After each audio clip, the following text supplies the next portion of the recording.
தமிழகத்தில் 2011ஆம் ஆண்டு நடைபெற்ற சட்டமன்ற தேர்தல் முதல் முன்னாள் முதலமைச்சர் ஜெயலலிதா மறைவு வரையில் திமுக சந்தித்த தொடர் தோல்வி குறித்தும், ஜெயலலிதா மறைவுக்கு பிறகு நடைபெற்ற தேர்தல் முதல் தற்போது வரையில் 8 ஆண்டுகளாக திமுக சந்தித்து வரும் தொடர் வெற்றி குறித்தும் விரிவாக பார்க்கலாம்.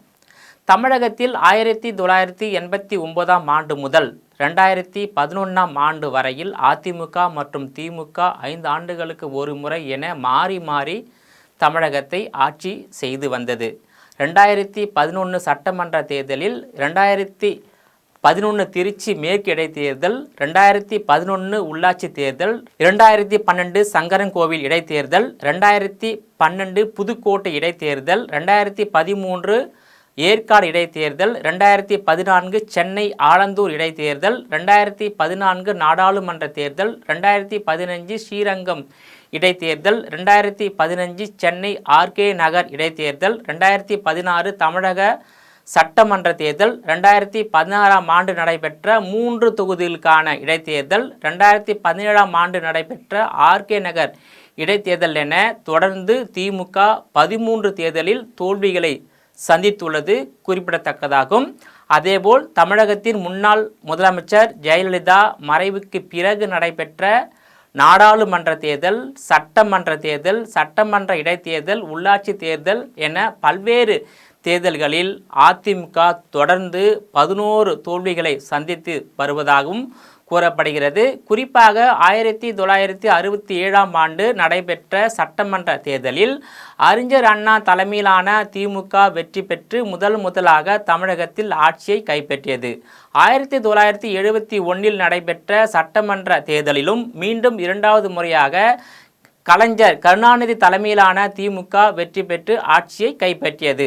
1967ஆம் ஆண்டு நடைபெற்ற சட்டமன்ற தேர்தலில் திமுக வெற்றி பெறுவதற்கு காரணமாக இருந்தது அறிஞர் அண்ணா மற்றும் எம்.ஜி. ராமச்சந்திரன் என கூறப்பட்டது. அதே நேரத்தில் 1971இல் திமுக வெற்றி பெற்றதற்கு அறிஞர் அண்ணா மறைவால் ஏற்பட்ட அனுதாபம் மற்றும் மக்கள் மத்தியில் எம்ஜிஆருக்கு இருந்த செல்வாக்கு தான் என கூறப்பட்டது. பின்னர் கருணாநிதிக்கும் எம்ஜிஆருக்கும் இடையே ஏற்பட்ட கருத்து வேறுபாட்டால் 1972ஆம் ஆண்டு அதிமுக என்ற தனி கட்சி தொடங்கினார் எம்ஜிஆர். அதன் பிறகு 1977, 1980, 1984 ஆகிய 3 சட்டமன்ற தேர்தலில் தொடர்ந்து வெற்றி பெற்று தமிழகத்தை 10 ஆண்டுகள் ஆட்சி செய்தார். எம்.ஜி. ராமச்சந்திரன் மறைவுக்கு பிறகு 1989ஆம் ஆண்டு நடைபெற்ற சட்டமன்ற தேர்தலில் 12 ஆண்டுகளுக்கு பிறகு திமுகவால் வெற்றி பெற்று ஆட்சியை கைப்பற்ற முடிந்தது.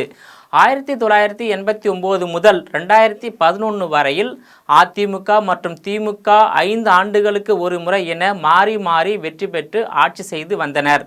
ஆனால் 2011 மற்றும் 2016 ஆண்டு நடைபெற்ற சட்டமன்ற தேர்தலில் ஜெயலலிதா தலைமையிலான அதிமுக தொடர்ந்து 2 முறை வெற்றி பெற்று ஆட்சியை கைப்பற்றியது.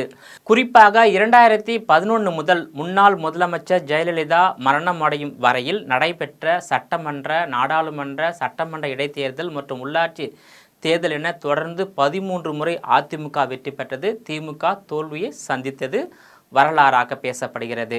இந்நிலையில் ஜெயலலிதா 2016ஆம் ஆண்டு மறைவுக்கு பிறகு தமிழகத்தில் மக்கள் செல்வாக்குள்ள தலைவர்கள் யாரும் இல்லாத நிலையில் 2019ஆம் ஆண்டு நடைபெற்ற நாடாளுமன்ற தேர்தலுடன் நடைபெற்ற சட்டமன்ற இடைத்தேர்தல் முதல் தற்போது வரையில் தமிழகத்தின் தற்போதைய முதலமைச்சர் மு.க. ஸ்டாலின் தலைமையிலான திமுக கூட்டணி தொடர்ந்து நாடாளுமன்ற தேர்தல், சட்டமன்ற தேர்தல், சட்டமன்ற இடைத்தேர்தல் மற்றும் உள்ளாட்சி தேர்தலில் 11வது முறையாக திமுக தொடர்ந்து வெற்றிகளை குவித்து வருகிறது.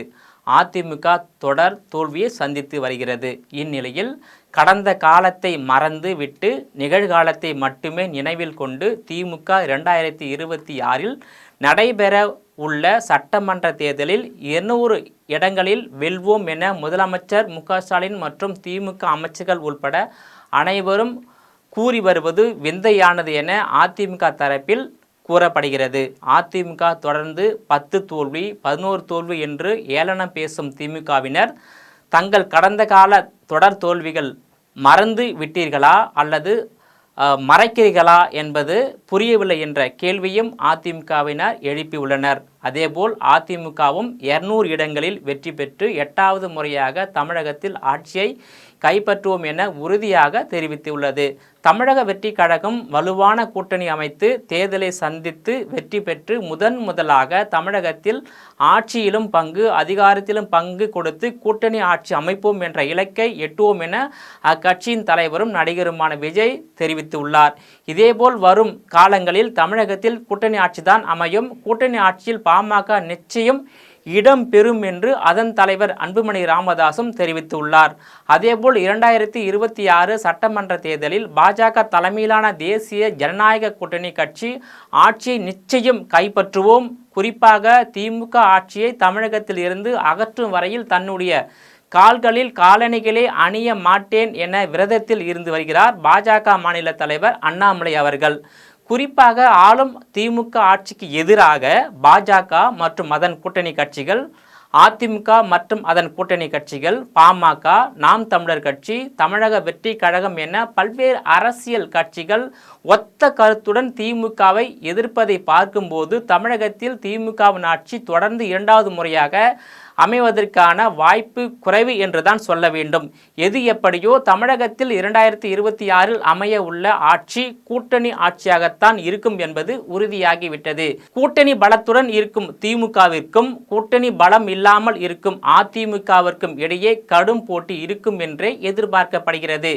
1967 முதல் தற்போது வரையில் 58 ஆண்டுகால திராவிட சித்தாந்த ஆட்சியில் திமுக 6 முறையும் அதிமுக 7 முறையும் தமிழகத்தை ஆண்டு இருந்தாலும் திமுகவால் தனித்து நின்று தேர்தலை சந்தித்து ஆட்சியை கைப்பற்றியதில்லை என்றுதான் சொல்ல வேண்டும்.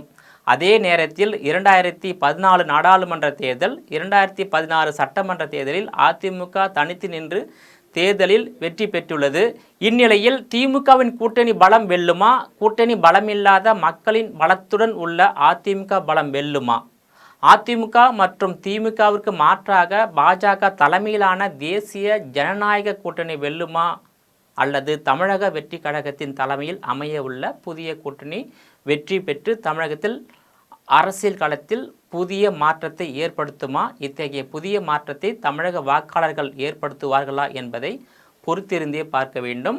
நேயர்களே, மீண்டும் இதுபோன்ற மற்றொரு அரசியல் நிகழ்ச்சியில் சந்திக்கிறேன். அதுவரையில் உங்களிடமிருந்து விடைபெறுவது நான் உங்கள் விஜயபாலன்.